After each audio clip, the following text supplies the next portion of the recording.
세대식이 취약했고, 그런 대안지식 능력이 취약했고, 그 다음에 핵심지식은 협소했고, 커뮤니케이션도 제대로 안 돼 있고, 공천 과정에서 제대로 못했어요. 컨셉을 제대로 만들어서 우리 정체성이 부합하고, 뭐 국민들이 원하는 그런 사람들을 공천하면서 뭔가 시신 경로에서 신당에 버금을 갔었다면 저는 어떤 때가 공천서만 갔어도 이건 개성이 있을 수 있다. 그런데 모든 게 다 어그러집니다. 어그러진 데다가 거기 이종 여론 조작 가만히 있었죠. 김영민 가만히 있었죠. 이런 이 소자는 이슈조차도 제대로 컨트롤 못한 거예요. 이슈 매니지먼트에 실패한 거죠. 제가 보기엔 이제 피고적적이다라는 점을 동의하는데, 그건 이제 계속 갖다 붙일 수 있는 건 아닌 것 같고, 그 시점 자체가 올해 2012년이라는 게 문제가 좀 있었고, 그 관점을 좀 봤어야 되는데, 대선과 총선이 한때 붙어져 있는 상황이면 둘은 이전 수표하고 완전히 질적으로 다른 새로운 드라마가 시작되는 거였고, 제가 보기엔 이번에 그러니까 12월까지의 그 서울시장까지의 과정은 사실은 누구를 욕해서 찍을 수 있는 여건도 됐었고, 무상급식이라고 하는 새로운 아이템이 굉장히 좋았기 때문에 여기에 분노를 서로 가져갈 수 있었는데 반해서 이제 새로운 주연 배우를 등장시키는 이제 새로운 드라마가 시작할 때는 누굴 욕해서 저 드라마가 싫어서 이 드라마를 보는 게 아니라 이 두 가지 새로운 드라마가 시작하면 뭘 볼까라고 하는 새로운 출발에서 냈었다라고 하는 것을 우린 좀 중화하지 않았나 그런 생각을 좀 미시적인 관점에서 그런 생각이 좀 들었대요. 근데 그렇게 되다 보니까 새로운 출발선상에 나선 두 사람이 그 과정을 보면 누가 더 많은 이슈를 생산했나, 그러니까 즐겁고 화나고 유치하지만 좀 눈이 갈 수 있도록 하는 행동을 누가 더 많이 했냐면 사실 새누리당 쪽에 좀 더 많은 점수를 줄 수 있을 것 같아요. 그걸 뭐 객관적으로 몇 점을 주느냐에 보다는 그러니까 임팩트를 가하는 데 있어서 좋건 싫건 간에 임팩트를 계속 던져줬다라고, 내가 뭔가 화제를 줄 수 있는 거리를 계속 줬다는 거야. 그런 점에서 출발 선상에서 우리가 약간 뒤쳐져 준비 상태 부족했다라는 걸 인정해야 되고, 두 번째는 출발 과정에서 말씀하신 엄청난 여러 가지 문제는 사실은 일반적인 선거 과정에서 많이 나타날 수 있는 문제라고 좀 보고 일단은 많이 논의됐으니까 일단 빼더라도 그 나머지 중에서 좀 눈여겨볼 게 뭐가 있을까라고 했을 때 저는 한명우라고 하는 리더에 대해서 나는 못 보던 걸 좀 발견했고 왜 이렇게 우유부단하지? 내가 기대했던 리더는 저런 형태는 아니었는데 특히 원칙과 소신을 강조하는 박과 너무나 대비돼서 나타나면서 조금 할머니 같은 리더십과 뭔가 칼 짚고 뭔가를 쥐려고 하는 그런 리더십과는 많이 대비되더라. 그런 부분이 우리의 엑셀을 밟는 데 있어서 굉장히 좀 더디게 하지 않았나. 왜냐면 리더라고 하는 게 굉장히 중요한 그 시점에 하나의 요소였는데, 그러니까 나를 끌어줄 수 있는, 내가 이런 불만이 있는데 이걸 좀 대신 얘기해주고 좀 더 명확하게 문제 제기를 해줄 수 있는 사람이라고 난 생각을 했었는데, 그리고 그걸 보면 굉장히 과학적이고 정돈되어 있는 상태에서 그만큼 또 힘을 낼 수도 있었다고 생각하는데 실제로 보니까 그렇진 않더라. 그런 점이 좀 하나의 중간 결절점이었던 것 같고, 그 다음에 또 한 가지는 저 문제가 터졌을 때, 사찰 문제가 터졌을 때 우리는 어떻게 대응했어야 되는 논란이라고 누구나 다 얘기하는데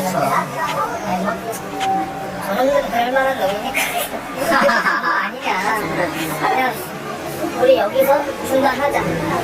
특히 물론 상황은 무슨 선거입니까? 예를 들어서 이렇게 우리가 수술을 받는 가정이지만 그러한 중요한 결절점에 우리는 어떻게 행동했어야 되는가에 대한 문제들이 결국 전체 수식에서 각각 대입해보면 우리의 어떤 역전을 일으키는 거 아니냐. 아니 세밀하게 좀 본다면 말씀하신 것처럼 대의의 문제 이런 거는 좀 제격이고 다른 의미에서 본다면 제가 보기엔 그런 세밀한 부분에서 우리가 너무 딸렸다. 큰 데서도 딸렸지만 세밀하게 보면 우리가 집중할 때 집중하지 못하고 이런 부분에서 결절점이 있었던 거 아닌가. 그리고 이제 밖에서 보면 민주당이 전략도 없고, 그다음에 이제 공천 과정에서 이제 공천 심사위원들이 공천을 먼저 지네들 거부터 확정하고, 그다음에 이제 부산 경남 이런 데는 사실은 후보가 없는 데잖아요. 그런 데는 제일 마지막에 후보 공천을 해도 아무 문제가 없는데 거기부터 공천한 거야. 쉬운 데부터. 그러니까 누가 밀치고 팔짝 뛰겠다고 무점 듣냐고. 근데 말이 안 통한다는 거예요. 그러니까 그 당의 중심에 있는 당대표를 비롯한 누군가들에 의해서 말을 하고 싶어도 전화를 할 수가 없대. 이런 경우는 자기가 살다 처음 봤다. 왜냐면 전통적으로 이게 호남이 강한 민주당이니까 호남부터 정리를 해야 되거든요. 호남부터 정리를 하고 거기서 뭔가 쳐낼 걸 쳐내면서 혁신하는 모습을 보이면서 어려운 부분을 해결해가면서 쉬운 쪽으로 공천을 해야 되는데 거꾸로 갔다. 그러니까 손수조 같은 애한테 갈려버리는 거야. 중요한 대선 후보가 이미 공천을 확정해보니까 거기서 딱 거기다가 어린애 하나 딱 데려다 놓고 완전히 그냥 부산 경남을 그냥 초토화시켜버린 거거든요. 그래서 그런 부분이나 그 다음에 역전의 용사들이 같이 회귀하는 그런 과정을 보면 굉장히 사실은 이제 비판받을 사람들은 문제는 뭐냐면 이 지도체제가 집단 지도체제잖아요. 그러니까 한명숙 대표가 마음대로 할 수 있는 것도 사실은 별로 없는 거예요, 민주당은. 그래서 야당의 당대표가 과연 집단 지도체제로 이게 가도 되느냐. 뭐 자기 마음대로 어떻게 해볼 수 있는 방법이 아무것도 없습니다. 당내 최고위원회를 열어서 안 되면 표결을 해야 돼.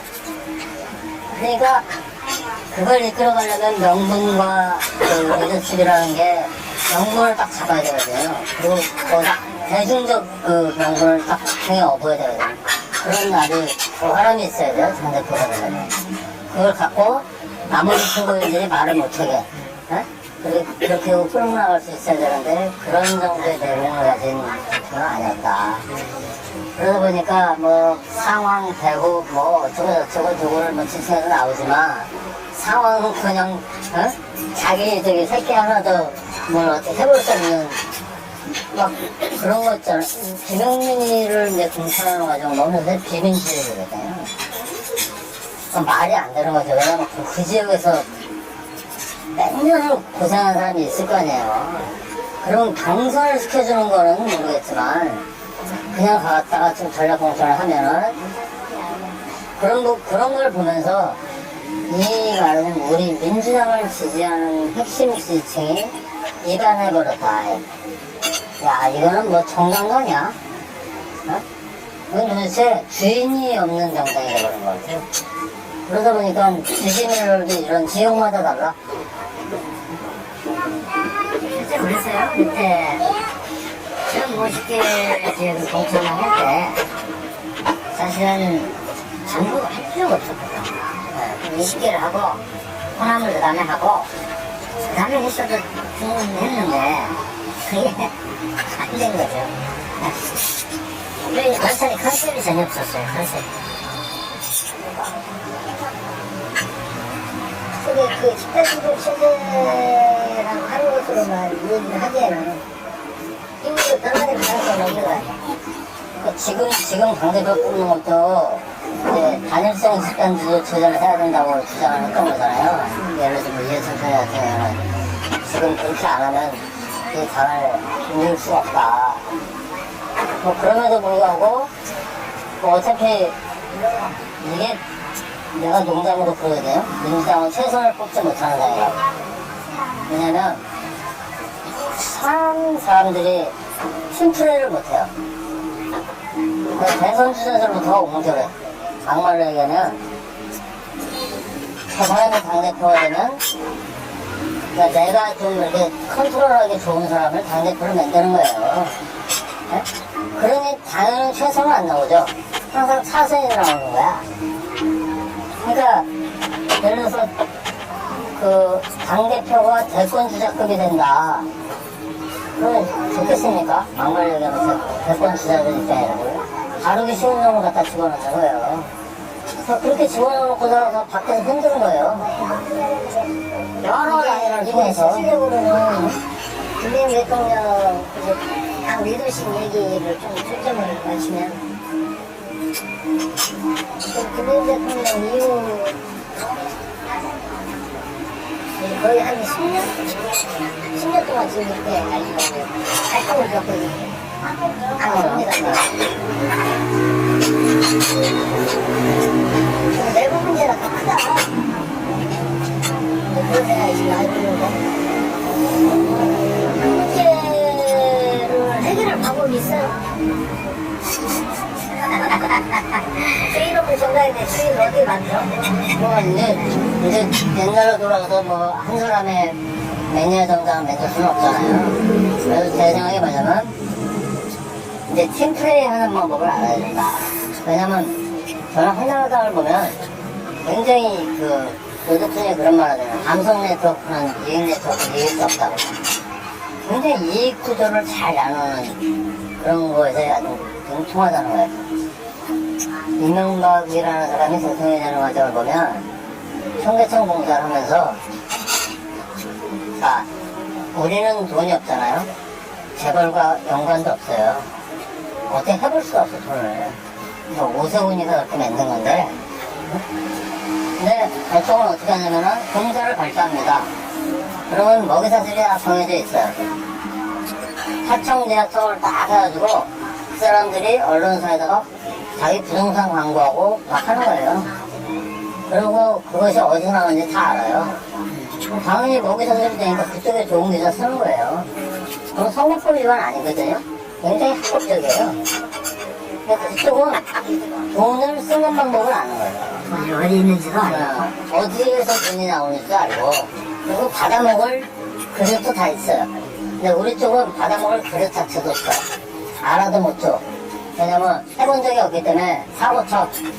맨날 들어가면 1000만 원 받아먹고 들어가고 네? 몇백만 원 받아먹고 들어가다니까요.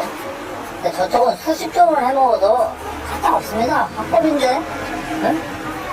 4대강에서 모래를 모래가 물에 들어갔어. 아니 이런 게 근거가 없잖아요. 네?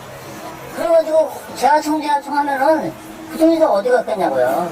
그럼 그 사람들이 자기 배만 채우는 게 아니라니까. 선거 때가 되면 다시 토해낸다니까. 토해내는데 어떻게 토해내느냐. 사이드로 토해내는 거야. 후보자한테 돈을 주지 않는다니까. 그래서 운동하고 있는 사람들 여러모로 도와주는 거예요. 그래서 실업자 되면 직장 취직시켜주고 이런 정도의 세력 구도를 가졌다는 거예요. 이미 저쪽은. 우리는 뭘 아니 자본주의에서는 우리도 돈으로 해야지 뭘로 해. 나는 이해가 안 가는 게 저번에 내가 누구랑 밥 먹으면서 사회주의 형성한 것도 아니고 10년 동안 들어가지고 우리 쪽 재벌 하나도 없냐. 어?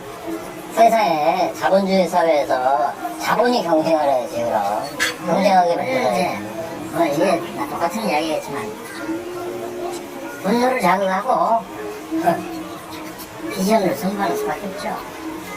근데 참여라는 것은 실제로 그런 얘기가 있어요. 참여라는 것은 진공 상태에서 실제 참여라는 없다. 일어나지 않아요. 뭔가 자극을 줘야만 가능한 거예요. 후보자도 마찬가지입니다. 여론조사하면서 간단한 의견을 좀 물어본다고 해도 잘못하는 사람이 없어. 근데 투표를 하는 것은 뭐냐면 시간을 내서 투표장에까지 가야 되는 거거든요. 그러면 그 비용이라는 게 만만치 않거든요. 그 노력이나 비용이. 그걸 뛰어넘을 수 있는 뭔가를 자극을 줘야 되는 거예요. 동기부여를 해야 되는 거죠. 그게 과연 뭐냐. 그걸 고민해야죠.